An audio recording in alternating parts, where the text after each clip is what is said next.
Sampai saat ini kami bisa datang ke rumah Tuhan, terima kasih.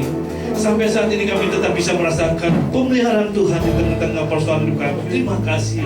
Sampai saat ini kami bisa mengalami penyertaan Tuhan di tengah-tengah pergumulan yang sedang kami hadapi. Terima kasih Yesus, terima kasih Tuhan. Tanya Tuhan tetap hadir dalam hidup kami, dan kami tetap mencintai Tuhan di dalam sekedar apapun. Sehingga biar pujian ini, bahwa Engkau harapan kami Tuhan, biar bukan hanya sekedar pujian, tetapi nafas kehidupan kami, sumber pertolongan kami. Tuhan hanyalah Yesus.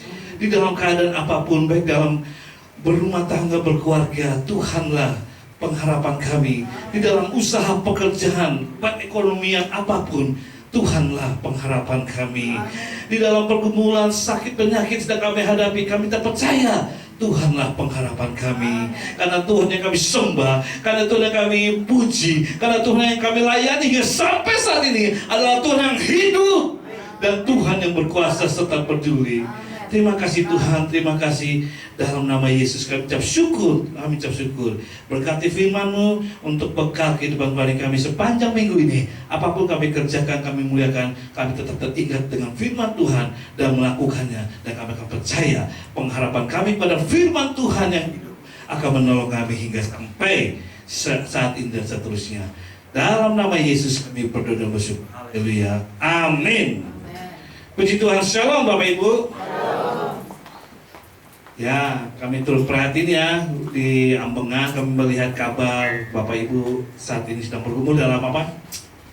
Banjir ya. Bahkan rumah Tuhan, tempat kita beribadah, tempat kita memuliakan Tuhan, bahkan tempat di mana iman kita bertumbuh. Dan ketika iman bertumbuh, mujizat Tuhan terjadi dalam kita. Juga mengalami pergumulan. Tapi nggak usah sedih, berlarut-larut, khawatir. Jangan khawatir, kenapa? Karena Daud pernah mengalami, Salomo mengalami di Israel. Kenapa?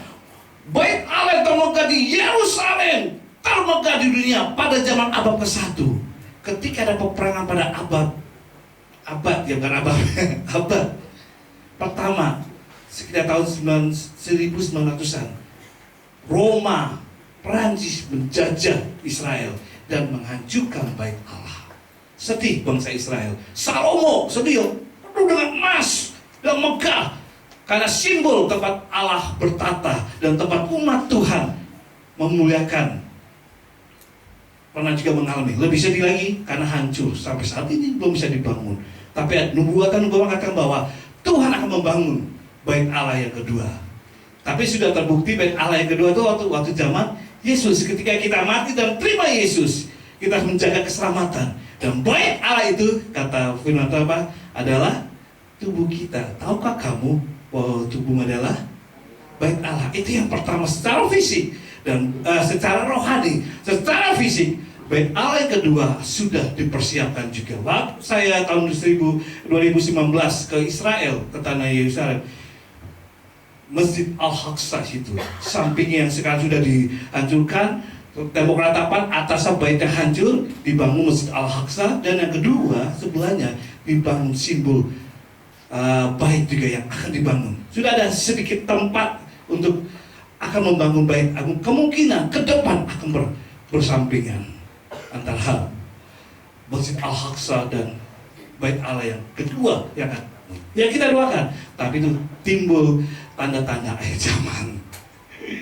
Ya, puji Tuhan, tetap semangat, tetap kuat, kita percaya badai meski apapun terjadi pasti akan berlalu. Amin. Buktinya hari Minggu kita tetap beribadah, kita tetap bersukacita, kita tetap memuliakan Tuhan, dan kita akan mendapatkan hadiah dan mendapatkan mujizat Tuhan. Amin. Wah, cuma bergembala doang nih. Baru 5 orang. Haleluya. Amin. Bangkitkan iman kita. Kalau bukan diri kita, siapa lagi? Iman timbul dari pendengaran akan firman Tuhan. Aminkah setiap perkataan firman Tuhan? Mari kita lihat puji Tuhan, materi firman Tuhan sepanjang minggu ini yang kita pelajari di host family kita masing-masing dengan judul evaluasi diri. Wow. Bapak Ibu tahu evaluasi diri? Mengevaluasi diri. Kalau bicara evaluasi, biasa anak sekolah ngomong ya, waduh, ujian ini.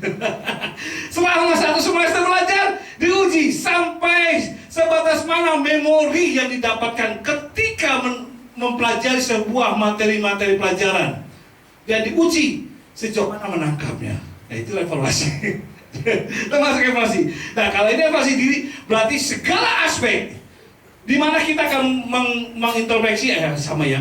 Evaluasi diri, mengintrospeksi adalah kita melihat sasaran apa yang sudah tercapai sepanjang tahun ini dan keinginan kita yang belum tercapai.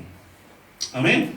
Mengevaluasi berarti kita sedang melihat sasaran yang sudah kita lakukan, apakah sudah tercapai atau yang masih kita kerjakan yang belum tercapai, tapi kita akan terus berusaha.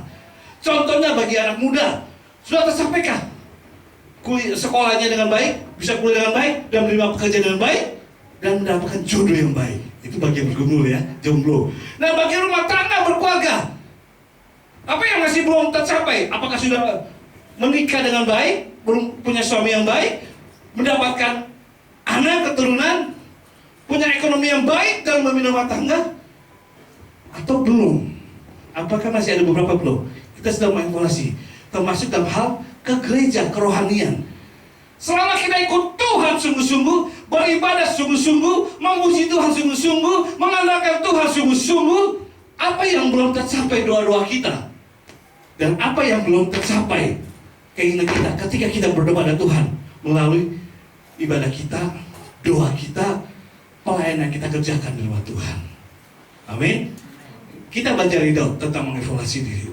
Mazmur 26 ayat 1 sampai 12. Cuma kita baca 3 ayat ini saja. Mazmur 26 ayat 1 sampai 12. Sudah ketemu di kitab kita, Alkitab kita? Atau kalau nggak bawa, saya akan baca di PPT. Atau yang punya HP, boleh bacalah di HP-mu, Alkitab ya. Kitab suci di HP. Ya. Puji Tuhan. Mazmur 26. Ini ayat 1 sampai 3. Cek. Ya, terima kasih Pak. Mazmur 26, ini ayat 1 sampai 3 ya. Kita baca bersama ya. 1, 2, 3. Dari Daud, berilah keadilan kepadaku, sebab aku kepada Tuhan aku percaya.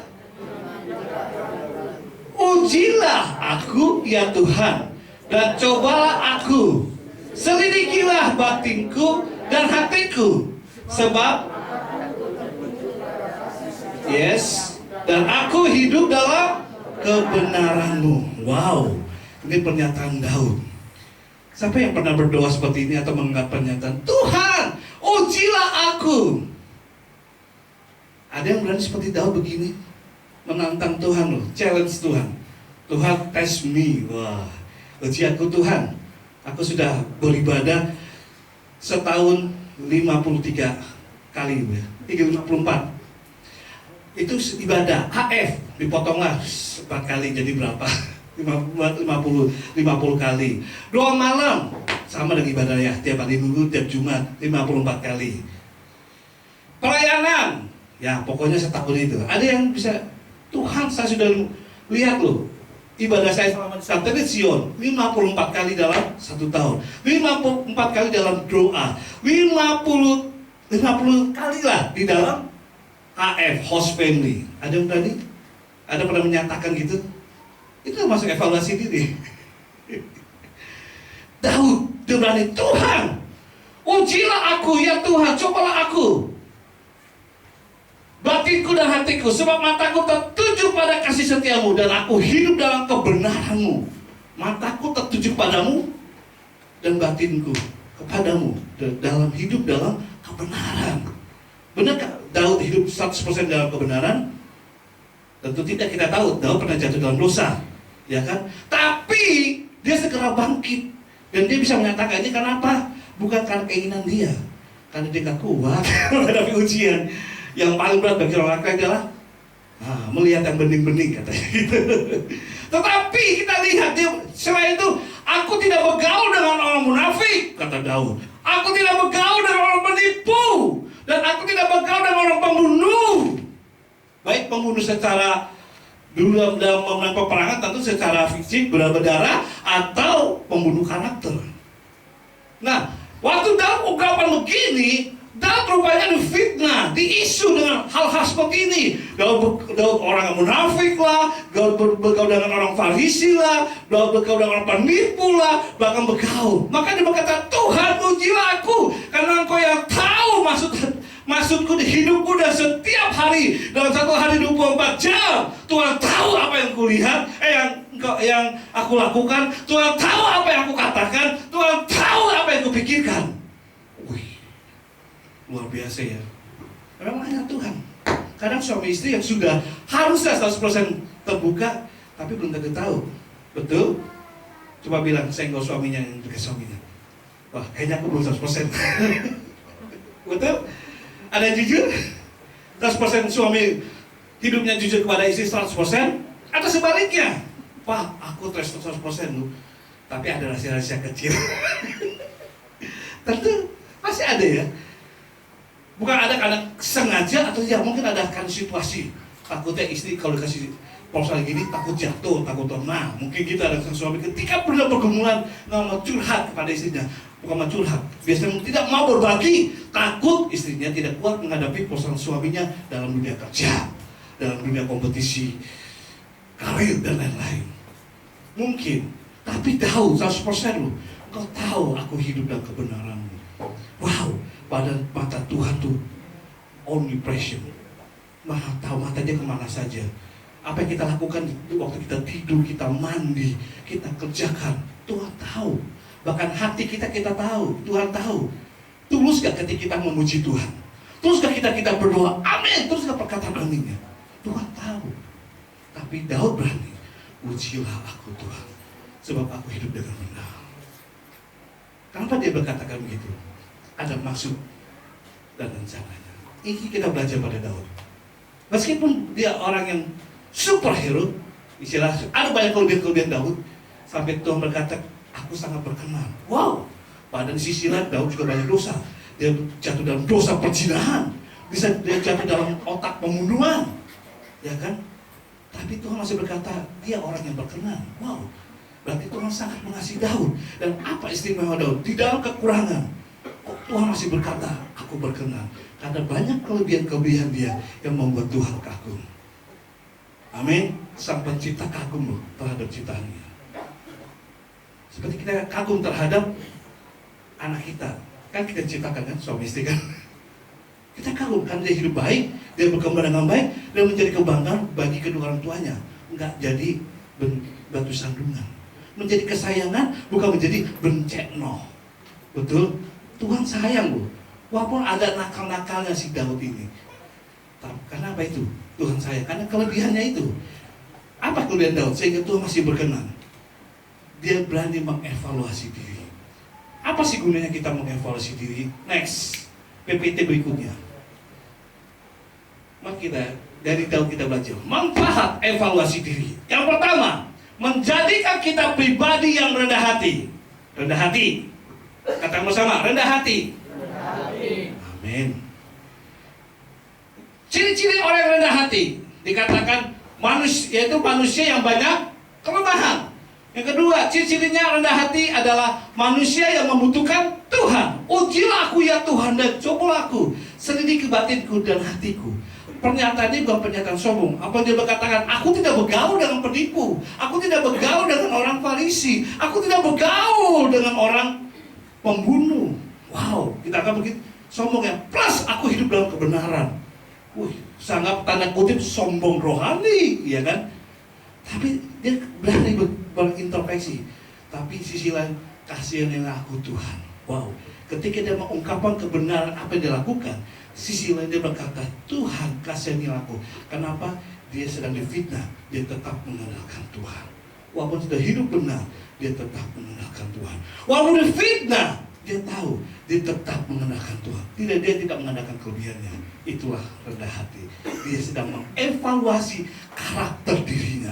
Dia sedang mengevaluasi sebagai seorang ciptaan. Sudah berkenan gak sebagai pelayan Tuhan, hamba Tuhan, dan sebagai orang yang berkenan di hadapan Tuhan.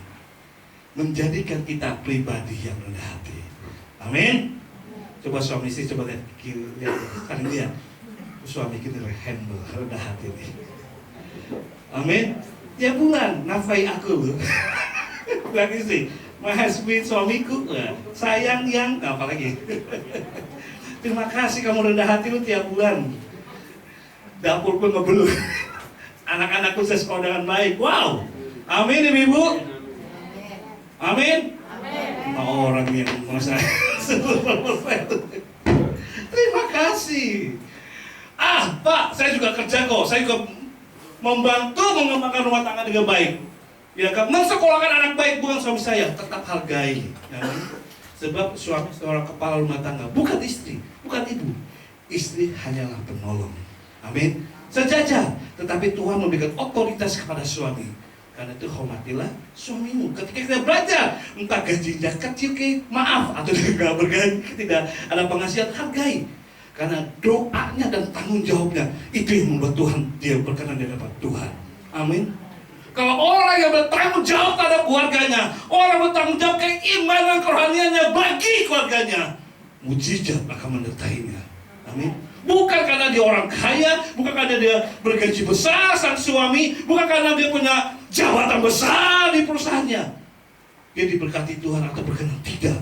Tetapi sang suami yang menjadi diberkati Tuhan karena sang suami yang bertanggung jawab terhadap ekonomi rumah tangga, bertanggung jawab terhadap kerohanian keluarga. Amin Bapak-bapak. Amin. 5 orang nih.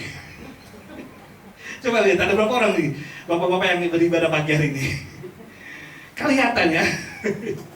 Kalau seorang yang bertanggung jawab. Kenapa? Kita kata kalau seorang pria, seorang bapak itu beribadah saja, itu kepentingannya bukan dirinya sendiri, imannya bertumbuh, tetapi mujizat yang didapati bukan dirinya sendiri, tetapi Tuhan katakan anak cucunya akan diberkati. Akibat apa? Seorang ayah mau beribadah memuliakan Tuhan. Amin. Bukan seorang ayah karena ngasih duit terus pada istrinya, bukan karena pada istrinya, bukan karena seorang ayah ngasih duit buat kebutuhan anaknya, bukan itu yang Tuhan lihat. Tanggung jawabnya, tapi efek tanggung jawabnya dia harus belajar mencukupi. Walaupun cukup orang cukup ya pokoknya mencukupi. Betul sang suami. Ada 5 orang. Harus begitu juga sang ibu. Demikian sama-sama saling. Namanya juga penolong ya. Sang suami butuh penolong dari istri untuk membangun rumah tangganya, untuk membangun kerohaniannya. Kecuali sudah komitmen tidak mau menikah ya sudah, itu berarti mau pengen jomblo terus ada, ya kan? Tapi kalau nggak kuat terhadap godaan duniawi, harta, jabatan dan wanita khususnya pria, menikahlah supaya jangan jatuh dalam dosa berseks atau perzinahan. Tapi kalau kuat ya nggak apa-apa mungkin dunia. Tapi yang penting adalah tanggung jawab.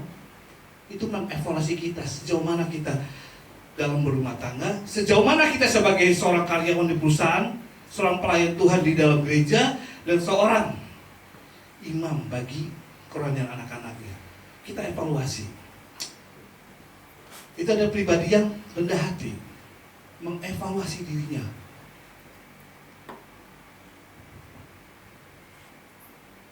Ya, mengevaluasi dirinya. Itu tandanya manusia yang punya kelemahan dan manusia yang membutuhkan Tuhan. Selain kita dikasih kelebihan-kelebihan, tapi ketika kita mengandalkan Tuhan, kita manusia yang lemah seperti Daud. Tuhan, selidikilah aku. Di balik perkataan itu disambung, nggak stop loh. Tolonglah aku Tuhan, kasihanilah aku. Ayat 4 dan selanjutnya berkata, kasihanilah aku Tuhan. Artinya ketika dia menyatakan kerendahan hati, disitulah Tuhan berkarya. Amin. Kecuali ada kata selanjutnya kasihanilah aku, ya itu parah sih Daud berarti. Tapi ketika dia sudah menunjukkan aku tidak bergaul dengan para penjahat, para penipu, para pembunuh, dan aku sudah hidup dalam kebenaranmu. Tapi sisihan Tuhan kasihanilah aku. Wow, sudah hidup hebat, hidup benar, dan melayani Tuhan. Tetapi sisi lain dia tetap mengenalkan Tuhan. Itulah rendah hati. Amin. Kasih tahu, sudah rendah hati belum kamu? Ayo beritahu kiri kanannya. Pertanyaan berapa persen? Mau kasih tahu ciri-ciri rendah hati? Ya pasti Bapak Ibu tahu lah ciri rendah hati, ya kan. Suami rendah hati, suami ngapain? Pada waktu apa? Ya, waktu dia mencukupi kebutuhan sang istri, itu adalah rendah hati. Karena dia bertanggung jawab. Ciri rendah hati itu mau bertanggung jawab. Karena dia tahu kelemahan, dia tahu juga dia membutuhkan. Daud, dia tahu kelemahan dia. Dia tahu dia membutuhkan Tuhan. Walaupun dia kelebihan dia. Dia tahu punya kelebihan, sisi lain dia tahu kelemahan dia. Dia tetap membutuhkan Tuhan. Ciri rendah hati, manusia berarti dia menaikkan dia banyak kelemahan, sisi lain manusia membutuhkan Tuhan. Karena Daud bisa dari seorang apa? Gembala menjadi raja. Waduh, itu hal yang mustahil ya Bapak Ibu ya. Saya menyaksikan YouTube podcast Deddy Corbuzier, beberapa orang yang berinspiratif, dan Jen Kopassus, pangkat 2 jenderal. Wow. Waktu ditanya Pak, dulu Pak, saya sekolah saja nyekel Pak, nggak punya sepatu. Saya itu pas sekolah saya jualan Pak, untuk saya bisa biaya sekolah.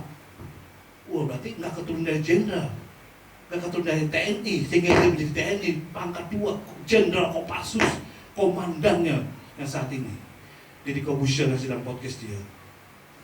Nggak gampang dari nol, bukan siapa-siapa menjadi siapa. Sama seperti Daud, dari seorang pengembala yang bukan siapa-siapa, tapi Tuhan tujukan, tidak, dia yang akan kupimpin, dia yang kupilih. Bukan karena kakaknya Daud yang berbadan besar, kekeh, gagah, maco, istilah kasih diri. Bukan. Yang Tuhan lihat Daud, orang yang kecil, kurus, krempeng, tetapi dia bertanggung jawab. Dia orang yang rendah hati. Meskipun ada di ujung dalam pengembalaan, mata Tuhan melihat siapa yang layak jadi pemimpin, jadi raja pada nama Israel pada abad pertama. Daud, ya kan Saul, gitu. Daud diganti Daud karena Saul jatuh dalam dosa. Daud dipilih yang kedua. Pilihan Tuhan. Kalau Saul pilihan manusia, tapi Daud pilihan Tuhan secara langsung. Tuhan tidak melihat fisik kelebihannya, Tuhan melihat dia rendah hati. Artinya banyak kekurangan, tapi membutuhkan Tuhan. Ketika membutuhkan Tuhan, di situ Tuhan menyertai. Amin ya Bapak Ibu. Yang kedua, apa sih manfaatnya kalau kita mengevaluasi? Yang kedua adalah membuat hidup kita level up, yaitu membuat hidup kita level up, yaitu dalam kerohanian. Yang pertama dalam kerohanian, level up kita. Iman kita semakin bertumbuh dan kuat dalam menghadapi dalam segala keadaan. Lalu pelayanan kita semakin bersemangat. Nah, level up, hidup kita semakin kuat, iman kita. Kalau kita sering rendah hati, Tuhan ujilah aku. Artinya setiap hari ketika kita baca, Tuhan lihatlah diriku. Meskipun aku pandai main musik jago, tapi kalau bukan Tuhan kasih, percuma. Meskipun saya pandai main musik, kalau nggak diberi kesempatan, nggak akan berkembang, betul? Puji Tuhan, gereja ini memberi kesempatan bagi anak-anak muda main musik supaya makin berkembang. Tapi jangan tinggalkan. Kalau tanpa saya, wah, press musiknya nggak ngangkat. Biasa pemusik Jakarta kita loh mungkin kan. Pujian penyembahnya nggak ngangkat, Roh Kudusnya kurang bukan, kurang koktel istilahnya. Worshipnya kan nggak ngangkat istilahnya. Kenapa? WL-nya. Kenapa? Pemusiknya kalau nggak diberi kesempatan nggak akan maju dan berkembang sama gereja, yaitu utusan Tuhan. Karena itu apa? Kalau kita rendah hati, berarti kita akan level up bertumbuh. Bertumbuh itu karena Tuhan memberikan kesempatan pada kita, sehingga iman kita bertumbuh. Iman kita bertumbuh karena diberi kesempatan oleh Tuhan melalui gereja. Amin. Yang tak melayani, ya pelayan itu banyak di gereja. Terima tamu saja sudah melayani. Ya, selamat pagi Bapak Ibu, gimana kabarnya? Wah, kemarin gak ada musibah, tapi percayalah Tuhan tetap tolong kita dengan senyum yang manis, dengan kata-kata yang menguatkan. Itu juga termasuk pelayanan. Saya nggak bisa apa-apa Pak, saya berdoa saja di gereja, mendoakan syafaat, mendoakan nama. Waduh, itu hal yang luar biasa juga. Ada tetangga gereja, seorang yang berumur. Dia waktu saya masuk tahun 2009 di Ambengan, siapa namanya? Dulu katanya, Gosal. Saya Ferdinand Gosal, pakai Gosal Mbah. Saya bilang, oh ya, tenang. Saya sudah tahu namamu, saya akan catat namamu dalam doa-doa. Kabeh pastoral nama-nama saya doakan supaya Tuhan tolong, Tuhan berkati. Pada jalan apa, Ibu? Mau ke gereja dari sebelah. Tuhan pakai untuk melayani Tuhan. Menjadi pendoa sahabat mungkin di rumah, tapi dia catat nama-nama pendeta di pastoral. Dan luar biasa apa yang terjadi. Karena dia rajin beribadah, rajin doa, dan rajin jadi pelayan Tuhan. Doanya Tuhan pakai juga gak kalah mengalami mujizat spektakuler. Tuan rumahnya, ya tahu itu tuan rumahnya, buku tahu ya. Yang sama sini, tuan rumahnya tinggal di sebelah gereja. Ambengan 4, Bu Farina, lupa itu. Mereka usaha apa? Subsidi ini kontraktor perkapalan, bengkel kapal ya. Kalau kapal masuk, bengkel itu biasanya 1 miliar 2 miliar perbaiki. Kalau mobil kan kayak puluhan juta servis ya. Kalau kapal itu mahal. Suatu ketika kapalnya membawa tongkang itu membawa makanan dan lain-lain lah, biasanya ada tambahan. Itu hilang tengah laut, nggak ketemu, dicari. Terus tuan rumah ini berkata kepada sang pendoa ini, mbah ini, Pak, tolong doakan ya, ini loh perusahaan kapal, perusahaan aku, dia berkata, sudah hilang dalam seminggu, nggak kecari, doakan ya, karena ini termasuk biayanya mahal sekali anggarannya. Ojo khawatir, aku akan berdoa pada Tuhan, percayalah Tuhan akan tolong. Benar Bapak Ibu, ketika doa seorang mbah tua, tapi ketika doanya dalam nama Yesus, Tuhan aku tahu betul belas kasihanmu. Doa disertai dengan kerendahan hati, doa disertai dengan ketulusan, bukan karena cari apa-apa. Dia memang berdoa karena orang membutuhkan doanya, dia doakan. Dan apa yang terjadi? Seminggu kemudian ketemu itu kapal tersebut, kapal tongkang yang bersih dengan alat-alat ini yang dibutuhkan. Biasanya itu bisa sampai ratusan juta kan membawa kapal. Hanya dengan sebuah doa, dia sudah sewa kapal pencari untuk nggak ketemu. Tapi ketika dia berdoa, Tuhan dengar. Amin. Siapapun di antara kita,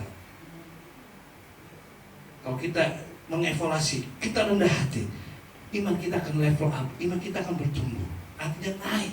Kalau iman kita bertumbuh, apa sih yang bisa Tuhan lakukan? Amin. Saatnya bertumbuh.